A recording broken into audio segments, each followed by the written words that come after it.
আসসালামু আলাইকুম সুপ্রিয় দর্শক, সবার কি অবস্থা? হাজির হয়ে গেলাম দীপ্ত টিভি নিবেদিত মাশরাফি জুনিয়র নাটকের 1206তম পর্বে কী সব ঘটতে চলেছে তার অগ্রিম আপডেট নিয়ে।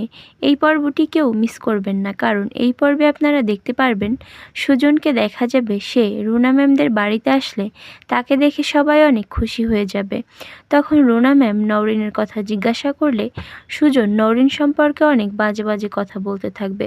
ঠিক তখনই পিছন থেকে নওরিন এসে সুজনের বলা সব কথাগুলো শুনে ফেলবে। তখন আয়ান ও রুনা ম্যাম তাকে ইশারা দিয়ে বোঝালে সে চেয়ে দেখবে পিছনে নওরিন এসে দাঁড়িয়ে আছে। তখন নওরিন সুজনের সাথে খারাপ ব্যবহার করতে গেলে রুনা ম্যাম বলবে, আসলে নওরিন, এতদিন পর দুই মামা ভাগ্নের দেখা তো, তাই ওরা একটু মজা করছিল, তুমি প্লিজ কিছু মনে করো না। তখন নওরিন বলবে, ও তাই নাকি? মজা করার জন্য আর কাউকে পেলো না, আমাকেই পেলো মজা করার জন্য, ছোট করে কথা বলার জন্য। তখন আয়ান বলবে, আন্টি, আসলে ব্যাপারটা সেটা না, আমি বুঝতে পারছিলাম যে মামা আসলে মজা করে কথাগুলো বলছে।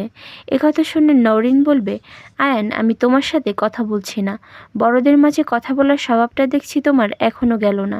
এখন রুনা ম্যাম নওরিনকে বলবে, নওরিন, তুমি ফোনে আমার সাথে অনেক খারাপ ব্যবহার করেছো, আমি শুনেছি, কিন্তু তুমি এখানে কোনো বাজে ব্যবহার করো না, আমি কিন্তু শুনবো না, কারণ এখানে আমার ভাই ও আমার ছেলে রয়েছে, তুমি কথাটা মাথায় রেখো।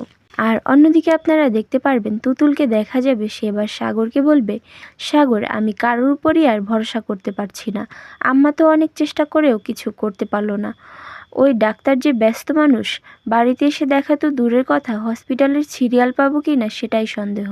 তখন সাগর বলবে, তুতুল, আমি চ্যালেঞ্জ করে বলতে পারি, দেখো মনি ঠিকই একটা ব্যবস্থা করে তবেই ফিরবে, মনি আজ পর্যন্ত কোনো চ্যালেঞ্জেই হারেনি। আর এছাড়াও থাকছে আশ্চর্য সকল ঘটনা।